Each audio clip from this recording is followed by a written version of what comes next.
Chapter 13, In Kadic's Trenches.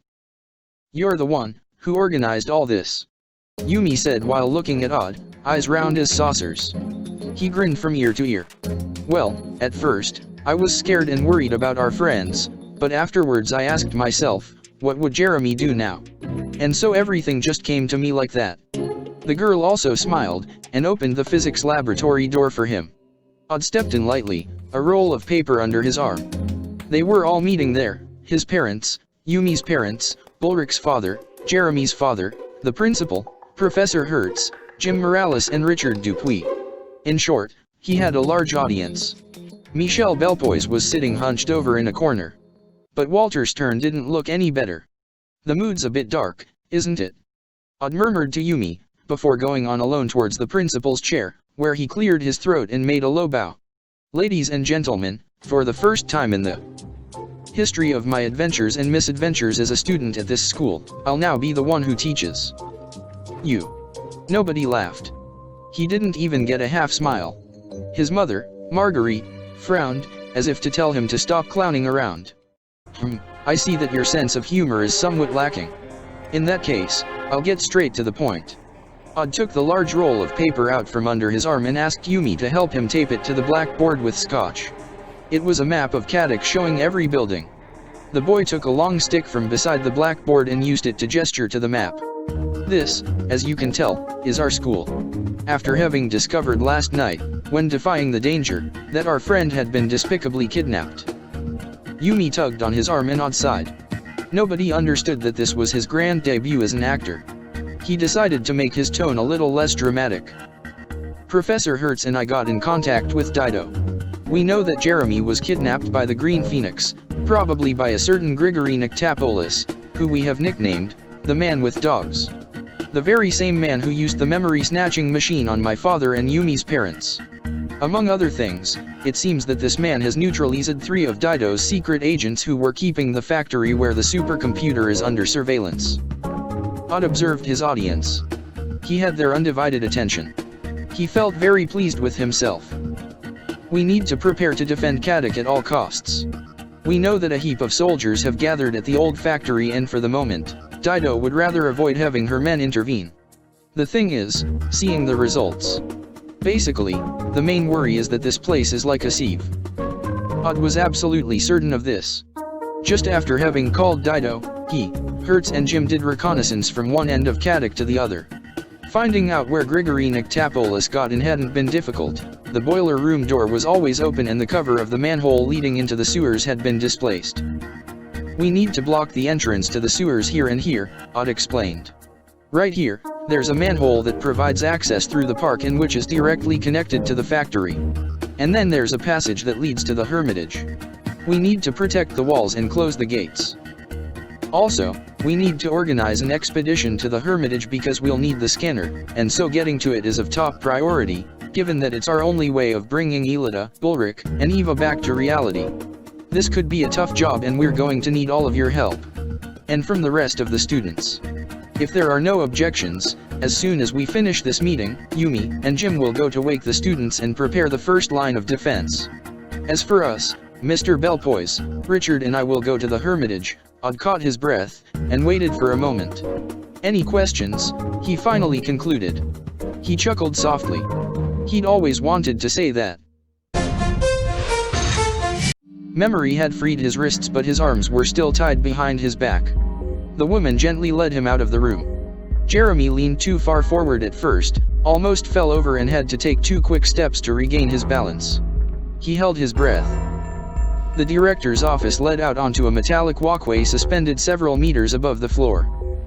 The area below them hadn't really changed since the last time Jeremy had been there. All over the place were armed soldiers and large steel containers with the Green Phoenix symbol engraved on their sides.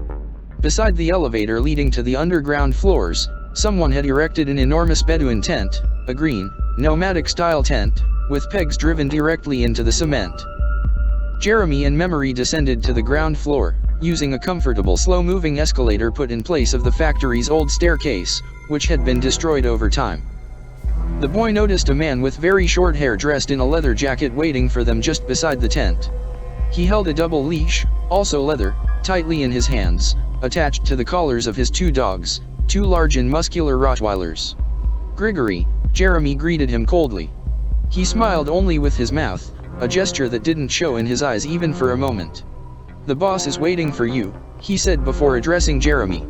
"It's a pleasure to see you again, Runt." The teen tried to hide his fear. "I finally know the man who managed to erase himself from security footage while he prowled around the Hermitage at night," he said, staring him right in the face. Grigory winked at him, without appearing offended. "Yes, you caught me. You're very crafty kids. But that is no longer of any importance. We've already won. I was just about to give your friends a little surprise." Jeremy tried to take a step forward, but memory seized him by the binding around his elbows, preventing him from moving.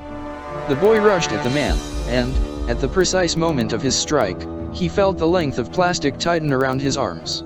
"What do you think you're doing? You can't." Grigory didn't respond and limited himself to shaking the leashes as if they were whips, and with that he and his two villainous mongrels moved away from the tent. "Don't even think about messing around with that man, understood?" Memory said to Jeremy, moving to face him while regarding him harshly. "He's too dangerous." The inside of the tent was filled with an intense aroma of sweet spices, and the floor was covered in thick carpets. Hannibal Mago was waiting for them, seated with his legs crossed on a pile of cushions. He wore an orange three-piece suit and a hat of the same color, his fingers were covered in rings and his feet were bare. "Mago, sir," Memory said, "I've brought you the boy, Jeremy." The woman left the tent after giving a bow and Jeremy was left alone with the mysterious man. Hannibal Mago, the boss of the Green Phoenix. The man who had kidnapped Anthea several years earlier. The boy decided to greet him using his real name. "Hello, Mr. Mark Hollenbeck." Mago raised his head, though his eyes remained hidden under the brim of his hat. Jeremy could see gold canine teeth inside his mouth, shining in a threatening fashion. "Call me by that name again," Mago murmured, "and they will be the last two words you ever say." The threat hung in the air for a moment like a dense cloud. "How do you know who I am?" Mago then asked, inclining his head towards Jeremy. 10 years ago, the young man said, shrugging his shoulders, when Professor Hopper moved to Paris. "Someone gave him a file about you. It was Professor Hertz, of course, during the time when she was still Major Steinbach." Jeremy had witnessed the scene when Elita went into the first level of her father's virtual journal, in the Hermitage. The person who kidnapped Anthea, or Elita's mother, as she's also known. "And now that I've seen Memory, I made the connection," Jeremy concluded in a defiant tone. Mago began to laugh, producing a sound that would make one's hair stand on end, like the squeaking of chalk against a blackboard. Grigory was right when he said you're a resourceful kid. So everything must be clear to you? You already know that Memory is really Hopper's wife? That's fantastic. You've saved me from doing a lot of work. Jeremy felt beads of sweat begin to drip down his forehead. This man seemed completely crazy. "Well, let's get straight down to business, my young friend. I came to this horrible factory to enter Lyoko, but I've run into a small problem." Jeremy couldn't help but smile. "Your men can't enter the virtual world. They're adults." Seeing the expression on the man's face, Jeremy understood that Hannibal Mago absolutely hated being interrupted. But the man then nodded. "I already tried with about 20 soldiers, but none of them managed to take even a tiny step while there. It seems that Hopper is still the only man capable of surviving on Lyoko." Jeremy said nothing. How much did Mago know about Hopper's past? Did he know that by entering Lyoko, the professor had lost his body, transforming into pure energy? "As it happens, young man, you're the one who will be entering Lyoko. You will follow my instructions precisely and you will do me a little favor. The task will only take a moment, you'll see. You just have to open a certain door for me." "A door?" Jeremy reeled before shaking his head. "I'm very sorry," he said, "but I can't go to Lyoko." In reality, he had done so several times, but it had been an unpleasant and shameful experience that he hadn't the slightest intention of repeating. It was clear that he wasn't built to be a hero. He was much more talented at staying at the controls, guiding his friends through the virtual world. Mago raised his head, and this time, two icy eyes peered out from under his hat, piercing Jeremy's like daggers. His gold canine teeth shone in the gloom. "I didn't ask you to go to Lyoko," he whispered. "I ordered you to. Otherwise, your girlfriend, who has already lost her father, will lose the last of her family. And you don't want that to happen to Elida, do you? You, Jeremy said, taking a step back. You'll assassinate memory if I don't help you. Mago clapped his hands loudly against his thighs, brimming with satisfaction. I like you, kid. You understand everything the first time around. The park at Kadic Academy was silent, the trees already warmed by the rosy morning sun. Yumi and Jim Morales slid the manhole cover to the side. Professor Hertz was waiting for them a few steps away, wearing a miner's helmet that she'd found goodness knows where in a large backpack. Perfect, puffed Yumi when the heavy metallic cover was dropped onto the tall grass, revealing the dark shaft leading to the sewers. Jim cautiously sniffed the nauseating stench wafting from the pipe and shook his head. And you screwed around down there, escaping the dormitory in the middle of the night? The principal should expel you, not put you in control. This is not the time, Jim. Professor Hertz tried to appease him. We've got important work to do. Yumi was the first one to head down into the darkness. She descended several meters, hanging onto the iron rungs embedded in the wall and being very careful not to slip. When her feet could no longer find another rung, she understood that it was time to jump, and she let herself fall. She landed not much further down with a path, and leapt to the side to avoid getting her shoes soaked in the wastewater. She took the torch from her belt and turned it on, projecting a cone of light along the sewer conduit. Their old skateboards and scooters were still leaning against one of the curved walls. She heard someone cry help, and Jim fell down like a sack of potatoes, ending up landing with his legs in the air right in the middle of the pipe. The teacher got up in a single jump and almost gave the impression of having bounced off the ground after his fall, but it was too late. His pants, jacket, and shirt were covered in unamiable liquids. Disgusting, he exclaimed. And such a nasty odor. Gross.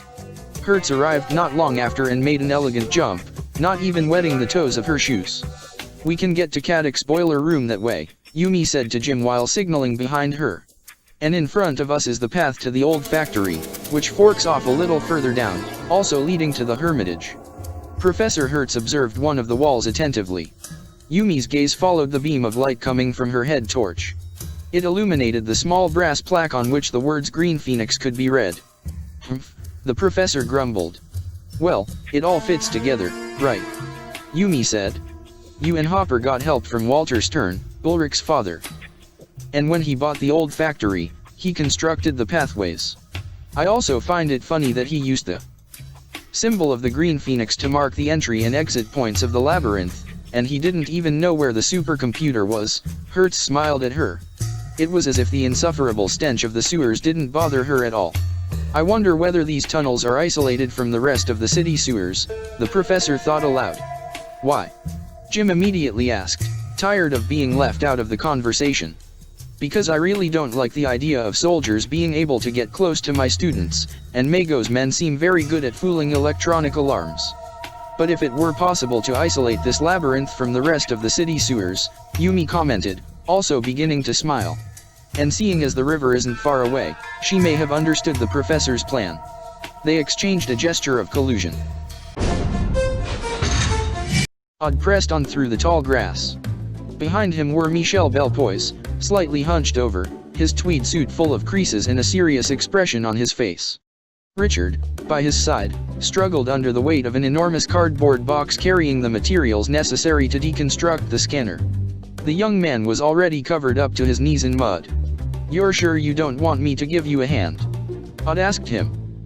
Yeah, I'm doing, couldn't be better. Sorry we couldn't take the road, but I thought that it would be better to take a shortcut through the park. I don't want to run into any surprises. Kadic's park was separated from the Hermitage garden by a simple metal fence. They would pass through it using a large hole not far out of their way.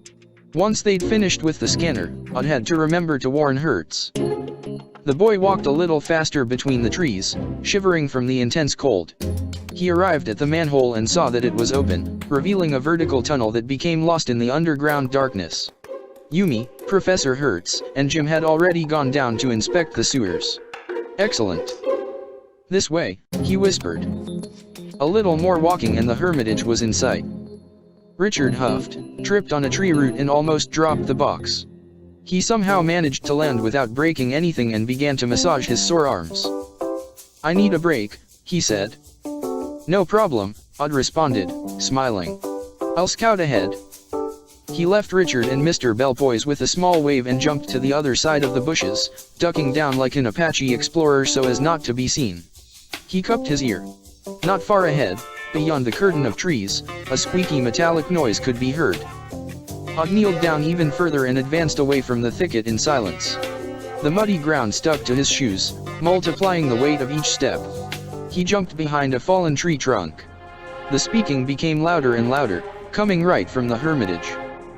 The boy threw himself to the ground and began to crawl, digging his elbows in to advance, just like soldiers tend to do in films when they need to cross an entanglement of barbed wire.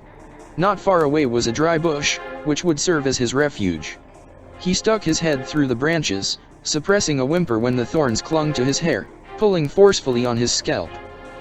"Ow ow ow," he whispered as quietly as he could. The fence that separated Kadic from the Hermitage was gone.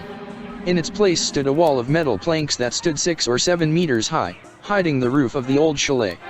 The wall was only partially constructed and some soldiers in camouflage uniform were transporting several heavy planks of metal, welding them together with chains and a blowtorch. Each plank was marked with the symbol that Odd knew all too well. "Well, that's just great. The Green Phoenix has found the Hermitage." Jeremy was in their hands, and now Ulrich, Eva, and Elita were too. Without the ones in the factory, the Hermitage scanner was the only way of getting them out of the sandboxes, and now they'd fallen right into the claws of Xana and the terrorists. At that moment, Odd heard about a furious barking. He bent to see better, and through the part of the wall that wasn't yet finished, he saw a man in jeans and a leather jacket, holding the leads of 2 enormous Rottweilers that were growling ferociously. That had to be Grigory Nictopoulos, the man who had hurt his father and his mascot, Kiwi. Odd gritted his teeth. He would have loved to have confronted him, even though he was unarmed. He began to crawl backwards, but the branches of the bush were tangled in his hair, and Odd had to violently jerk back several times. "Ow!" he yelled before he could stop himself. Grigory took 2 steps towards the bush, accompanied by his 2 beasts. He then stopped dead. "Hey, you! Are you one of those snotty brats?" he said loudly. Odd stopped breathing. He heard a crazy, icy laugh from the man. "I don't want to chase you, although my dogs are a little hungry. I need you to take an important message to Major Steinbach." "What do you call her?" "Ah yes, Professor Hertz." Grigory wanted to send Hertz a message? "Tell her that the Hermitage is now our territory. The secret room as well. So don't do anything stupid, and if you drive safely and respect the rules, we won't have to hurt you or your friends." The dogs pulled forcefully on their leashes, trying to run towards the bush Odd was hiding behind. They had picked up his scent and were sniffing the air greedily. "Understand, kid?" the man shouted. "Respond or I'll have to come over there to make sure my message has gotten into your head." Odd trembled and bit his lip. Yes," he then murmured. "Understood." "Ah!" Grigory exclaimed. "This little voice belongs to Odd Della Rabbia, doesn't it? Deliver my message. And, say hello to your old man for me." The sinister man walked away with long and firm strides, dragging his 2 dogs along with him. Chapter 14, The Bridge to Lyoko. Ulrich wound up at the plaza of the first city and looked all around him, alarmed. Eva Skinner had disappeared. He had left her right here, unconscious on the bright cobblestone, and now she was no longer there. The boy planted himself in front of Xana and closed his fists, ready to fight. "Where is it?" His enemy's face lit up with a smirk. "You mean Hopper's ghost?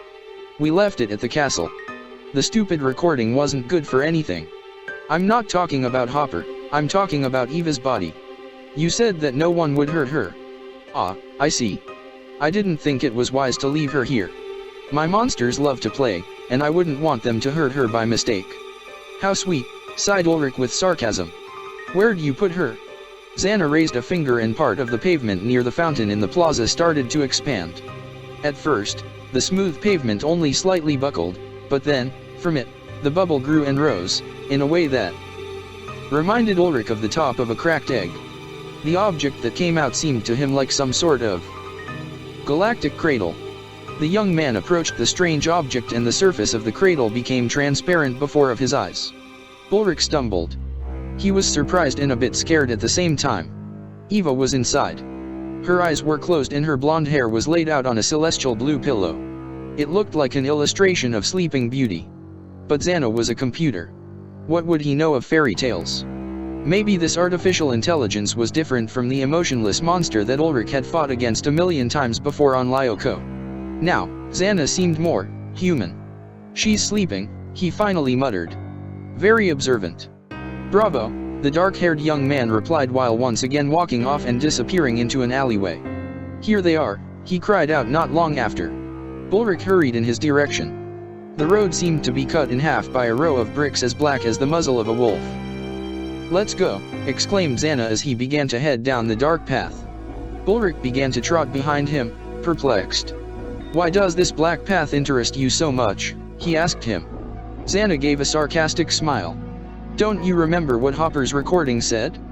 The professor rebuilt the first city to try to prevent its potential use as a weapon, but realized that that wouldn't be possible. So then he isolated it and put a guardian in place. Me. Ulrich nodded.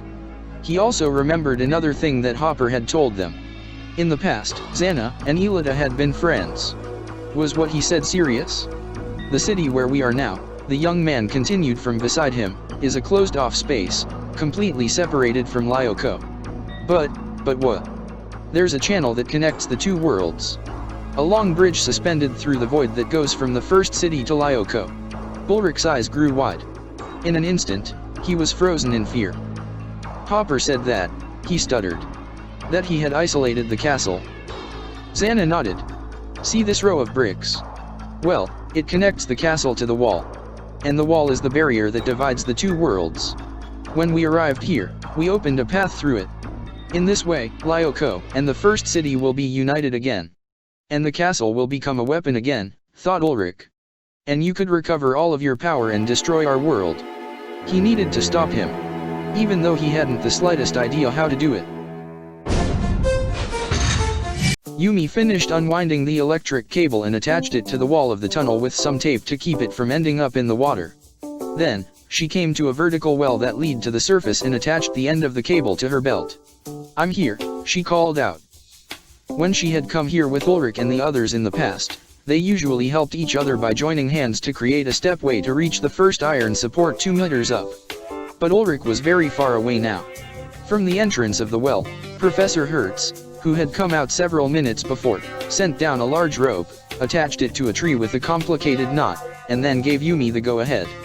The young girl climbed it agilely until reaching the cold air at the surface. The electric cable that she had unwound throughout the sewers swayed behind her, copying her momentum as if it were a very long tail.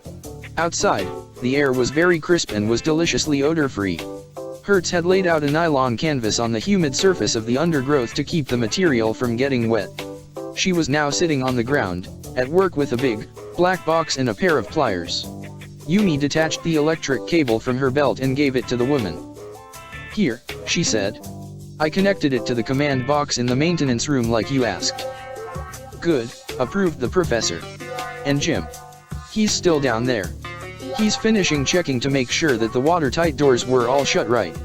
Yumi sat in silence beside the professor, observing her hands as they worked with such precision and skill on a bomb. Professor Hertz could simply create one like that, as if it were nothing special, using only simple materials from the laboratory and other things that she had gradually found here and there at the school. This isn't Professor Hertz, the young girl remembered. In reality, she is Major Steinbach, a Special Forces agent. She is an expert in explosives, and who knows how many other shady things. Yumi heard noises coming from underground. She leaned towards the dark well that led to the sewers and smiled. Jim Morales was trying to climb up, but he couldn't coordinate his movements between the rope and the supports and slipped again and again. Instead of just standing there and watching me, the gym teacher panted, you could give me a hand. You know. But aren't you an athlete? The young girl joked with him. Yes, but... I think I hurt my foot. Ah, of course. Yumi gave him a hand, helping him to exit from the mouth of the sewers. Then Jim gave them a quick report. He had checked over the sewers twice and everything was ready to go. In the end, Professor Hertz was right. Whoever it was that constructed the underground tunnels that interconnected Kadic, the Hermitage, and the old factory, had limited themselves to developing an underground system of conduits separate from the rest. There were watertight doors that isolated the tunnels at the school from the normal sewers in the city. This meant that the kids could shelter themselves from the men in black without the local area, or even the city, plunging into chaos. "We're ready," Professor Hertz said. Yumi nodded her head. "Jim, help me put the sewer cover in place. I don't want the river water to flood the sewers and turn the park into a lake." At that moment, a silhouette came out from the undergrowth. It was Odd. "What happened to you?" asked Yumi. "You look like you saw a monster." "Yeah, that's exactly what happened," the boy confirmed. "And he left me a message for you. We lost Ulrich and Elida. The Green Phoenix has taken over the Hermitage." The soldier roughly pulled Jeremy towards him and pushed him against one of the scanners. "Now, I'm going to leave you, so don't try anything stupid." The idea to try something stupid hadn't even crossed Jeremy's mind. Besides the one with him now, there were a lot of soldiers in the room, all armed with submachine guns, positioned so that they formed a circle around the scanners on the second underground floor. Jeremy observed the scanners once more. The metal cylinders were connected to the ceiling through an abundance of tangled, multicolored cables that seemed like the roots of some strange upside-down trees. He was about to enter Lyoko to help Green Phoenix. He would have liked to put up a fight, but he was alone and these men had Elida's mother in their power. And they were willing to hurt her. The soldier fought several moments against the restraints, then Jeremy felt his blood start to run back through his veins again. He started to rub his wrists. His circulation had been cut off for so long that his fingers were now white and under a constant, uncomfortable sensation of pins and needles. Jeremy put on a brave face and went ahead and approached the scanner. The sliding doors opened from the middle, unveiling a narrow, cylindrical cabin illuminated by an intensely bright light. As soon as he was inside, the door shut behind him and the scanner speakers transmitted Memory's voice to him. "We're about to begin the transfer. You will appear on the desert sector of Lyoko, and you must head to the 5th sector. Then." "I know how it works," the young man abruptly interrupted her. "In that case, let's get going." Virtualization. Jeremy felt a push upwards, and he tossed his head back. A jet of hot air threw his hair towards the ceiling, and he began to have a strong sensation of vertigo. He then found himself landing awkwardly, stumbling on the curved ends of his ridiculous, green slippers, and fell to his knees. He was having a rather hard time balancing. But this was a normal effect of being virtualized. It's difficult for one's eyes and body to adapt to the new world, and to their new appearance. Just like Memory had said, he was in the desert sector. In front of him stretched a plateau of sand dotted by several dark-colored rocks that stood out here and there amongst the flat, bare land. The sand was spread as far as the horizon in every direction without any dunes or any sort of variation in the landscape. It was immediately apparent that this was a fake reality, far from the real world. "Well, here I am again," he thought with a sigh. Jeremy had solemnly decided that he would never go to Lyoko again. That was until Hannibal Mago had forced him to change his mind. "Oof," he exhaled as he stood up. The young man observed his slippers with their twisted tips, and his legs lined in tights. The rest of him wore a bright green leotard that also served as a short skirt, fitted to his waist with a belt, from which a dagger hung. He felt his face. His ears had grown, and there were tufts of hair coming from the tips. On his head he wore a silly, little, green cap that ended in a point with a small feather stuck through the fabric in one of its sides. It was totally unfair. On Lyoko, Ulrich transformed into an expert samurai, and Odd, an extremely agile catboy. Jeremy, however, became an elf. A ridiculous green elf in tights. A chilly wind began to blow through the trees in the park at Kadic, causing Yumi to shiver. The young girl watched her companions one by one, Odd, Jim Morales, and Professor Hertz, who had returned to her work on her device in absolute silence. Yumi couldn't believe it. First Jeremy, and now Ulrich, Eva, and Elida. Only she and Odd were left to try and resolve the situation. "So, what do we do now?" she muttered. "We continue with our plan," Hertz told her, raising her head for a moment to look her directly in the eyes. "What plan?" asked Odd. The woman ignored him.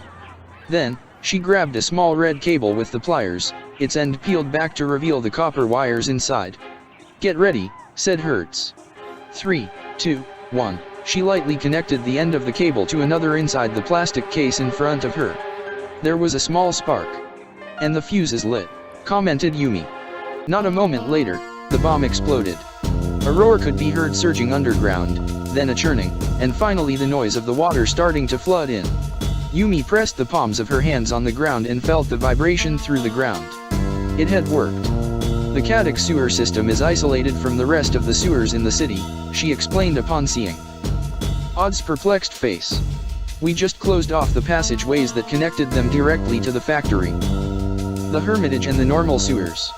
Nodded Odd. "Professor Hertz found an area where one of the Kadic tunnels passed close by to a river and we blew up the tunnel wall." "So, what you're saying is you flooded the sewers?" "Exactly.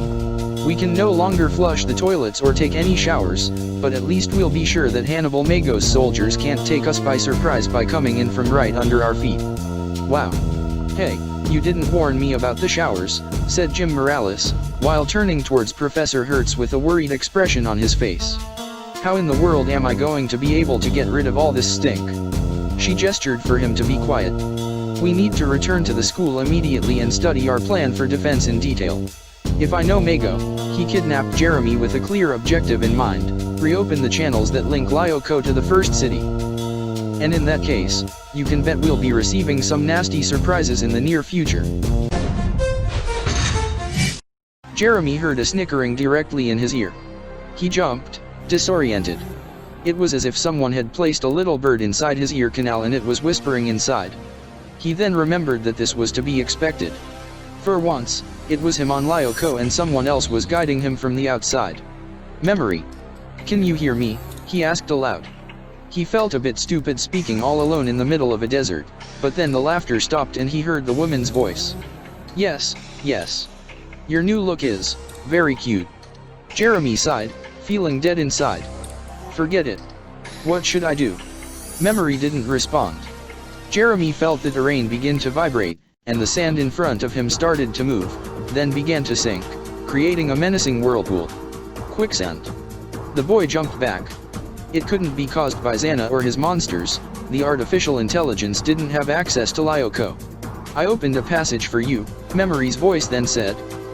"It should take you directly to the central core of Lyoko." Jeremy began to tremble.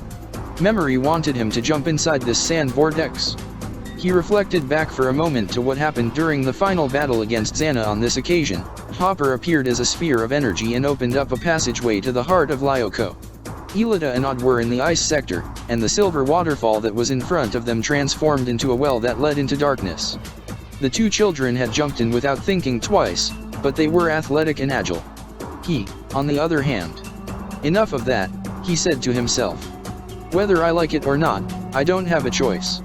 Jeremy watched the sand under his feet. The whirlpool had become so large that it had transformed into a sort of yellow tornado that became lost in the depths of the earth. The boy covered his nose, tried to muster up some courage, and jumped. The desert enveloped him with millions of grains of sand as hard as rocks that scratched against his skin, and clothes to the point of making him screech. The sand entered his mouth, stifling him while his body was completely carried away by the tornado of earth that became stronger and stronger the further it pulled him down. He fell, and when he finally felt the ground again, he reopened his eyes. He was in a place that he knew very well. Jeremy was on a square platform. It was made of a smooth and hard material, and he could feel its cold surface through the solace of his elf slippers. All around him was the core of Lyoko, a cylindrical well with dark blue walls that went on forever and ever in all directions both above and below him. Jeremy experienced a wave of vertigo so powerful that it brought him to his knees. In the past, it was precisely on this platform that Yumi had used her father's code to inject an antivirus straight into the virtual world's core. Capable of destroying Xana, Hopper had sacrificed himself in order to ensure that his daughter could successfully carry out the mission. "Here I am," thought Jeremy. "Where everything began and where everything must end. Now what?" he asked. "There should be a bridge somewhere," Memory's voice responded several moments later, seeming a little unsure of herself. "You need to cross it, then open the door you find on the other side." There's no bridge here. There's just emptiness all around, protested Jeremy. I see that, but the voice interrupted him, unsteadily. The boy approached the edge of the platform, leaned forward a bit to look down, then suddenly pulled himself back, frightened. The platform seemed to surge directly to the walls, and there were no doors or openings of any type. He was stuck. Turning around, he saw that a luminous screen had appeared, suspended in the air. It was a slightly transparent rectangle that was floating more or less a meter above the platform. The screen was divided into two halves horizontally. On the topmost and clearer half, the word code was written. The second and more transparent half represented the average computer keyboard. The boy touched the keys with a finger and on the screen appeared, code, Q. Jeremy erased this letter. He needed to think what it was he should type. What could be the correct code to get out of this nightmarish place? He felt the answer naturally make its way to the tips of his fingers. This place had been modeled by Professor Hopper. It was a gift for his daughter. Code, A. E. L. He started to type. Code, Elida.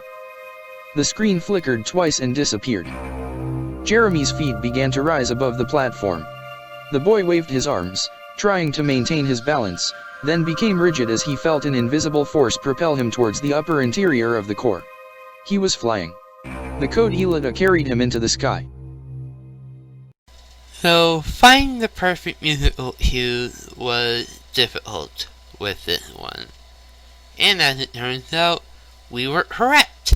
That memory was Anthea. And the illusion to evolution of Anthea working under Tyrone in that series is drawn with this one.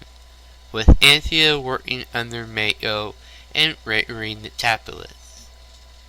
And this is the part where we finally get the imaginary glimpse as to what Jeremy looked like on Lyoko. A near identical comparison in the end of Link from The Legend of Zelda.